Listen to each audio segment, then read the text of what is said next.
10 रुपए के ऐसे 2 म्यूल सिक्के जिसमें से एक की कीमत जाती है तकरीबन 5,000 रुपए, वही दूसरा सिक्का कीमत रखता है लगभग 25,000 रुपए से भी ऊपर। हमारे देश में 10 रुपए के सिक्कों की शुरुआत तो होती है इन 3 कमेमोरेटिव सिक्कों से, जिनको की 70 के दशक में चांदी से बनाया जाता था। हालांकि चांदी की कीमतें उस समय भी काफी तेजी से बढ़ रही थी, जिसकी वजह से इन सिक्कों को ज्यादा टाइम तक आम चलन में रखा नहीं जा सका। लेकिन दोस्तों इसके बाद 2004 में फिर से एक अनाउंसमेंट हुई कि हमारे देश में नए 10 रुपए के सिक्के जारी किए जाने वाले हैं, जिनको की बाई मेटेलिक यानी कि 2 अलग अलग धातुओं में बनाया जा रहा था।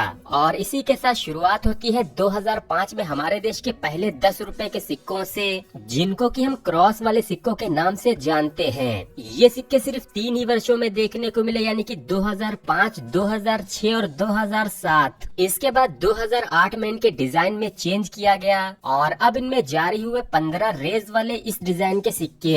ये सिक्के हमको देखने को मिले 2008, 2009 और 2010 में। और इनके बाद डेफिनेटिव सीरीज के सिक्कों में जो अगला डिजाइन हमको देखने को मिला था, उसमें इन रेस को कम करके 10 कर दिया गया और इसमें रुपी का सिंबल भी जोड़ दिया गया। ये वाले सिक्के आप लोगों को 2011 से लेके 2019 तक देखने को मिलते हैं। अब ये बात मैंने आपको क्यों समझाई है, इसके पीछे एक बहुत ही बड़ा कारण है, क्योंकि आगे हम जिन म्यूल सिक्कों की बात करने वाले हैं, उनको अच्छे से समझने के लिए आप लोगों को ये समझना जरूरी था कि कौन से डिजाइन के सिक्के किस किस ईयर में जारी हुए थे। तो यहाँ पर हम खासकर बात कर रहे हैं 2008 से लेके 2010 के सिक्कों की, जिनको हम कनेक्टिविटी एंड टेक्नोलॉजी की थीम के सिक्के भी बोलते हैं। तो यहाँ पर मैं आप लोगों को बता दूं कि 2008 से लेके 2010 के ये जो सिक्के हैं, ये सिक्के 2008 में सिर्फ नोएडा के मिंट से जारी हुए थे।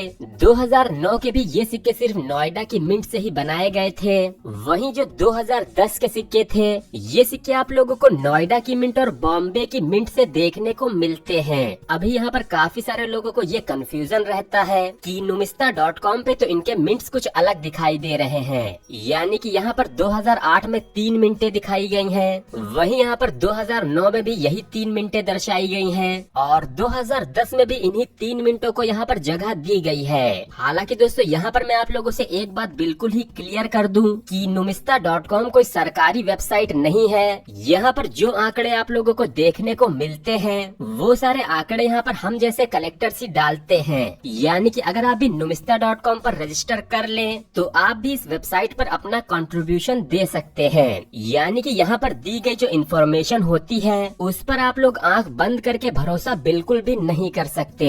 तो जैसा कि यहाँ पर 2008 में 3 मिनटें दिखाई गई हैं कोलकाता, नोएडा और बॉम्बे, लेकिन दोस्तों 2008 में सिर्फ नोएडा मिंट के ही सिक्के आते हैं। इनमें नोएडा मिंट से आने वाले कुछ सिक्कों में मिंट मार्क विजिबल नहीं होता है, जिस वजह से काफी सारे लोग इन सिक्कों को कोलकाता मिंट का समझ लेते हैं। वहीं बॉम्बे मिंट से तो 2008 का कोई भी सिक्का देखने को नहीं मिला है। इसके बाद 2009 में भी सिर्फ नोएडा मिंट के ही सिक्के आते हैं और इन्हीं 2009 के सिक्कों में आता है वो म्यूल कॉइन, जिसकी बात हम आगे इसी वीडियो में करने वाले हैं। इसके बाद 2010 के सिक्कों में भी काफी सारे लोगों को ये कंफ्यूजन रहती है कि इसमें कोलकाता मिंट के सिक्के आते हैं या फिर नहीं। तो यहाँ पर 2010 का बॉम्बे मिंट का सिक्का तो 100% आता है। ये सिक्के आप लोग मेरे पास भी देख सकते हैं और 2010 के बॉम्बे मिंट के ये सिक्के अभी स्केयर्स की कैटेगरी में भी जा चुके हैं। वहीं इनमें जो 2010 के दूसरे सिक्के देखने को मिलते हैं, वो होते हैं नोएडा मिंट के। नोएडा मिंट के सिक्कों में आप लोगों को मिंट मार्क काफी छोटा सा गोल सा देखने को मिलता है और इन्हीं नोएडा मिंट के सिक्कों में काफी सारे ऐसे भी सिक्के देखने को मिल जाते हैं जिनमें मिंट मार्क बिल्कुल भी विजिबल नहीं होता है। अभी यहाँ पर जो 2 सिक्के आप लोग मेरे हाथ में देख सकते हैं, ये लगने को तो कोलकाता मिंट के ही लग रहे हैं, लेकिन दोस्तों ये सिक्के मुझे नोएडा मिंट की लॉट से ही मिले हैं। यानी कि असल में 2010 के जो सिक्के आप लोगों को कोलकाता मिंट जैसे लगते हैं, असल में वो सिक्के सिर्फ नोएडा मिंट के ही सिक्के हैं। काफी सारे फ्रॉड डीलर इस तरह के 2010 के विदाउट मिंट मार्क वाले सिक्कों को कोलकाता मिंट का अनलिस्टेड कॉइन बताकर काफी ऊंची कीमतों पर भी बेच देते हैं। लेकिन आप लोगों को इन सिक्कों को महंगे में बिल्कुल भी नहीं खरीदना है, क्योंकि इस सीरीज में नोएडा मिंट से आने वाले सारे सिक्के, यानी कि 2008 का नोएडा मिंट, 2009 का नोएडा मिंट और 2010 का नोएडा मिंट, ये तीनों ही सिक्के कॉमन की ही कैटेगरी में आते हैं। इनकी कीमत यूएनसी कंडीशन में सिर्फ 20 से 30 रुपए ही चल रही है। हालांकि वहीं इसमें जो 2010 का बॉम्बे मिंट का सिक्का आता है, ये सिक्के आते हैं स्केयर्स की कैटेगरी में। इनकी कीमत आज के समय में इस तरह की यूएनसी कंडीशन में तकरीबन 200 रुपए के आसपास चल रही है।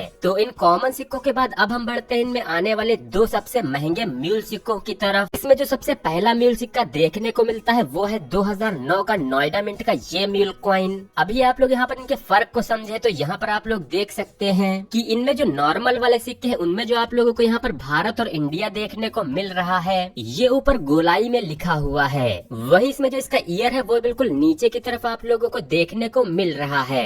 जबकि यहाँ पर जो 2009 का म्यूल सिक्का है इस सिक्के में आप लोगों को यहाँ पर भारत और इंडिया बिल्कुल सीधी लाइन में देखने को मिलेगा।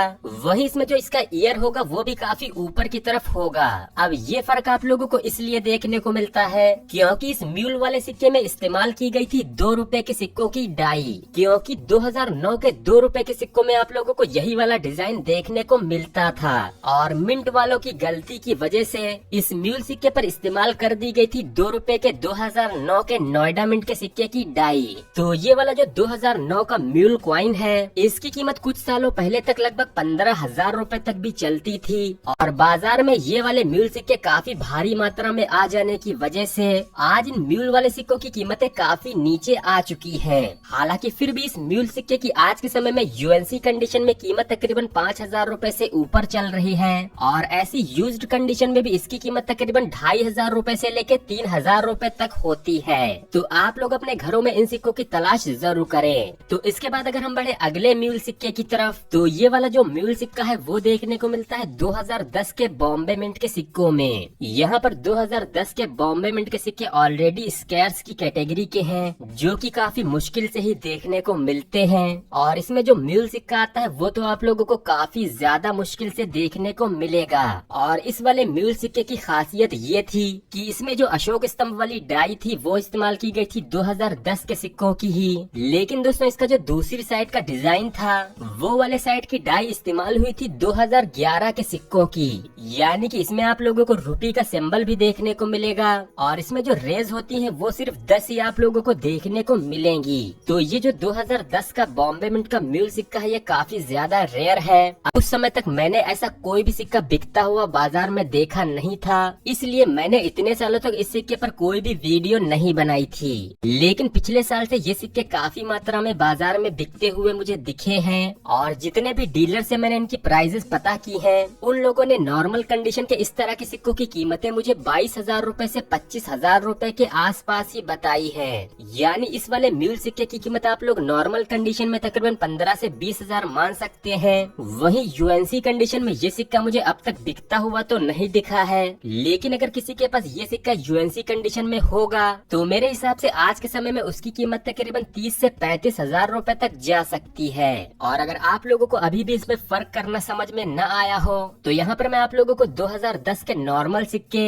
और इस म्यूल वाले सिक्के की अलग अलग तस्वीरें दिखा रहा हूँ। इनमें आप लोगों को देखना है कि आपका सिक्का 2010 का बॉम्बे मिंट का होना चाहिए, लेकिन इसका जो दूसरा साइड होगा वो होगा इस 2011 से 2019 वाले सिक्कों का, यानी कि जिसमें 10 रेज होंगी और रुपी का सिंबल भी बना होगा। और अगर आप में से किसी को भी ये सिक्के मिल जाते हैं तो आप मुझे नीचे कमेंट करके जरूर बताइएगा। तो आशा करता हूँ कि आज की ये वीडियो आप लोगों को जरूर पसंद आई होगी। इस वीडियो को आप लोग लाइक करके अपने दोस्तों के साथ जरूर शेयर कीजिएगा। साथ ही नए हो तो इस चैनल को सब्सक्राइब करके उस घंटी के बटन को जरूर ऑन कर लीजिएगा। तो मिलते हैं ऐसी किसी अगली इंटरेस्टिंग वीडियो में और आप सभी लोगों का इस वीडियो को पूरा अंत तक देखने के लिए बहुत बहुत धन्यवाद।